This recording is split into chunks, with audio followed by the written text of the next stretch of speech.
मैं जवाद अहमद हूँ और हम अपनी नेक्स्ट क्लास में मौजूद हैं एक नेक्स्ट अकाउंटिंग टर्मिनोलॉजी के साथ। इस क्लास में हम डिस्कस करेंगे कि what are the debtors. Debtors क्या होते हैं? इनका दूसरा नाम होता है अकाउंट रिसीवेबल। इनको अकाउंट रिसीवेबल भी कहते हैं। चले आइए पढ़ते हैं, पहले कॉन्सेप्ट को समझ लेते हैं। डेटर्स क्या होते हैं? डेटर्स कहते हैं उन कस्टमर्स को जिनको हमने पास में कोई ना कोई चीज सेल की होती है और उस सेल के बदले में अब इनसे पैसे बिजनेस को रिसीवेबल होते हैं, आने वाले होते हैं। रिसीवेबल तो सिंपल सी डेफिनेशन है डेटर्स। डेटर्स उन कस्टमर्स का नाम है जिन्हें बिजनेस ने सेल की होती है ऑन क्रेडिट बेसिस, उधार के ऊपर, और उन क्रेडिट सेल्स के बदले में अब बिजनेस को पैसे उनसे रिसीवेबल होते हैं, आने वाले होते हैं। फॉर एग्जाम्पल मेरा मेरा एक जनरल स्टोर है।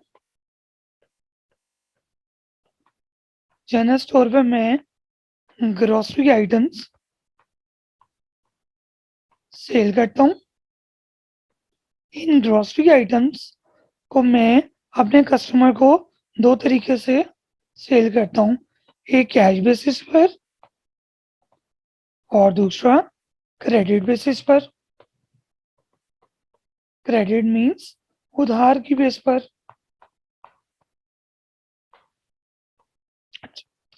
कैश बेसिस में तो ये होता है कि जब मैं कस्टमर को चीज बेचता हूँ, एक तो मेरे पास जो गुड्स चीजें पड़ी हुई हैं, गुड्स कहते हैं वो तमाम चीजें जो बिजनेस ने सेल करने के लिए रखी हुई हैं। आइटम्स फॉर सेल, जो बिजनेस ने चीजें रखी हुई हैं बेचने के लिए। फॉर एग्जाम्पल बिस्किट्स के पैकेट्स,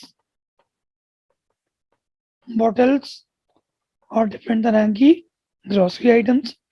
तो जैसे ही मैं कैश पे सेल करता हूँ अपने कस्टमर को, तो एक तो मेरे पास से चीज़ें क्या हो जाती हैं, डिक्रीज हो जाती हैं, कम हो जाती हैं। मेरे पास जो इन्वेंट्री आइटम्स या गुड्स पड़ी हुई हैं वो चीज़ें क्या हो जाएंगी, डिक्रीज हो जाएंगी। और दूसरा, मेरी बिजनेस की दराज में जो कैश है वो कैश क्या हो जाएगा, इंक्रीज हो जाएगा। तो जब भी हम अपने कस्टमर को कैश पे सेल करते हैं तो दो काम होते हैं। एक तो हमारे पास जो चीज़ें पड़ी हुई हैं बेचने के लिए, वो चीज़ें क्या हो जाती हैं, कम हो जाती हैं। और जो मेरे बिजनेस की दराज में कैश पड़ा हुआ है वो कैश बढ़ जाता है। ठीक है, ये तो थी कैश ट्रांजैक्शन। अब हम बात कर लेते हैं क्रेडिट सेल की।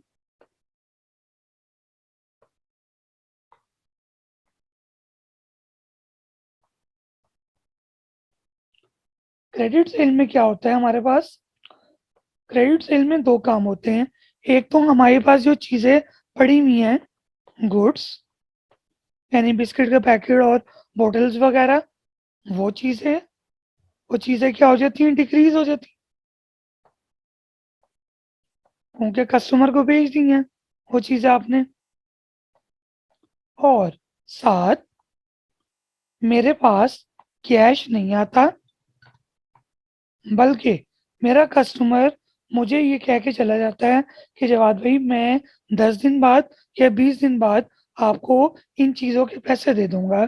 तो मेरे पास right to receive money, right to receive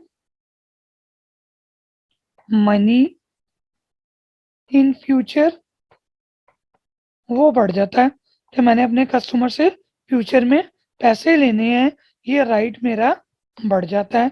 इस right to receive money in the future कि फ्यूचर में कस्टमर से पैसे लेने हैं, इसका नाम अकाउंटेंट ने रखा डेटर्स। अकाउंटिंग में इन्हें डेटर्स कहते हैं।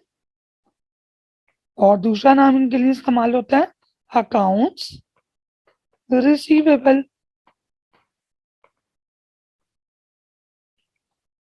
अकाउंट रिसीवेबल हो गया। तो दो काम हुए। जब मैंने क्रेडिट पे सेल की, एक तो मेरी जो इन्वेंट्री आइटम जो चीज़ें मैंने बिजनेस की दुकान में बेचने के लिए रखी हैं, वो चीज़ें क्या हो जाएंगी? कम। जाहिर बात है, चीज़ें मैं उठाकर कस्टमर को दे दूंगा तो दुकान की चीज़ें क्या हो जाएंगी? कम हो जाएंगी। और मेरे पास कैश रिसीव नहीं होगा, कैश मेरे पास रिसीव नहीं होगा, बल्कि मेरे पास right to receive money in the future, कि फ्यूचर में कस्टमर से पैसे आने वाले हैं, ये राइट मेरा क्या हो जाएगा? बढ़ जाएगा। इस राइट का नाम हमने रख दिया डेटर्स कह लें इन्हें, या फिर इसका दूसरा नाम जो इस्तेमाल होता है वो होता है अकाउंट रिसीवेबल। इसको इस्तेमाल कर लें, ये बढ़ जाता है। अब क्या होता है, जब कस्टमर फ्यूचर के अंदर 10 दिन बाद या 20 दिन के बाद जब वो मुझे पैसे दे देता है, तो फिर दो काम होते हैं। एक तो मेरी बिजनेस की दराज में जो कैश है वो बढ़ जाएगा, वो इंक्रीज हो जाता है। और जो मैंने अपनी बुक्स के अंदर right to receive money in the future खड़ा किया था, और right to receive money in the future क्या हो जाता है? कम हो जाता है। राइट टू रिसीव, ये राइट टू रिसीव क्या हो जाएगा? डिक्रीज हो जाएगा। यानी हमारा जो डेटर्स का बैलेंस था, वो डेटर्स का बैलेंस अब कम हो जाएगा।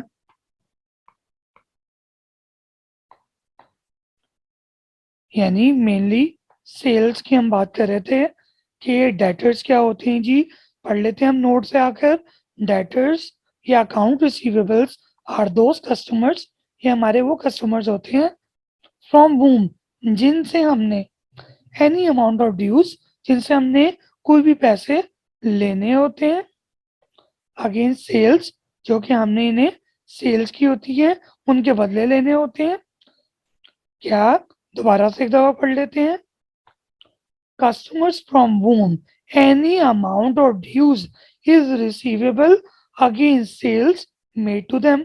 कस्टमर को जो भी आपने सेल की है, उन क्रेडिट सेल्स के बदले में, क्रेडिट उधार पे जो आपने चीजें बेची हैं, उन उधार पे बेची हुई सेल्स के बदले में जो पैसे हमें रिसीवेबल होते हैं, वो हमारे क्या कहलाएंगे जी? वो लोग जिन्होंने हमारे पैसे देने हैं, वो लोग हमारे क्या कहलाएंगे? डेटर्स कहलाएंगे।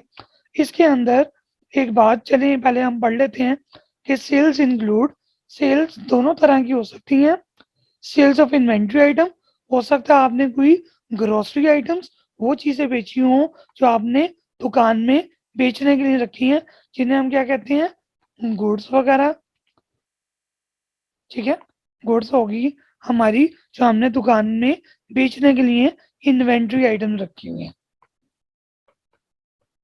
हो सकता है आपने वो बेची हो, या फिर क्या हो सकता है, आपने अपनी सर्विसेज बेची हो।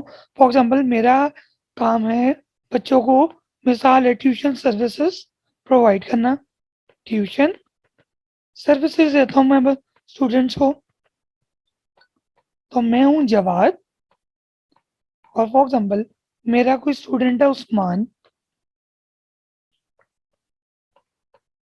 तो मैंने उस्मान को 2 महीने ट्यूशन सर्विसेज दी। उस्मान ने इसके अगेंस्ट मुझे 24,000 रुपये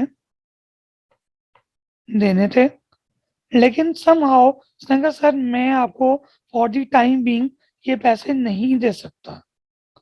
आप ऐसा करें कि सर 2 या 3 दिन वेट कर लें, 2 या 3 दिन वेट करें, मैं आपको पैसे दे दूंगा। तो असल में मैंने उस्मान को अपनी क्या बेची हैं? कोई भी प्रोडक्ट नहीं बेची, असल में मैंने अपनी सर्विसेज सेल की हैं उस्मान को। अब उस्मान ने क्या करने हैं जी? इन सर्विसेज के बदले में मुझे पैसे देने हैं। तो उस्मान मेरा यहाँ क्या बन गया? डेटर बन गया।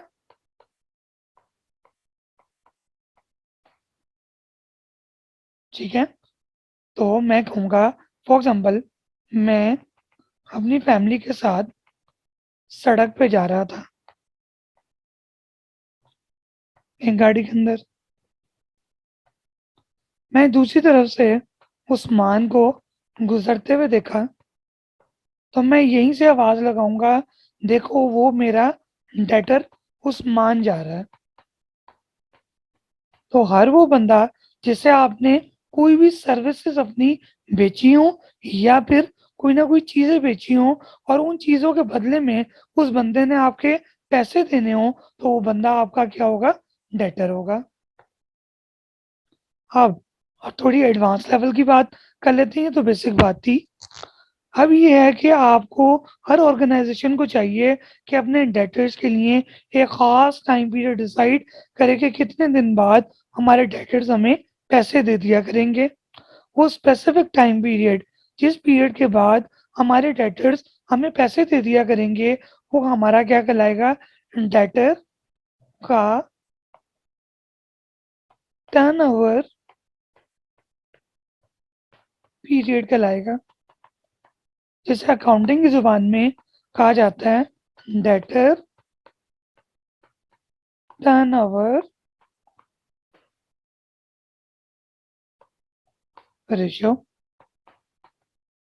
इस रेशियो के जरिए से डिसाइड किया जा सकता है in how many days our customers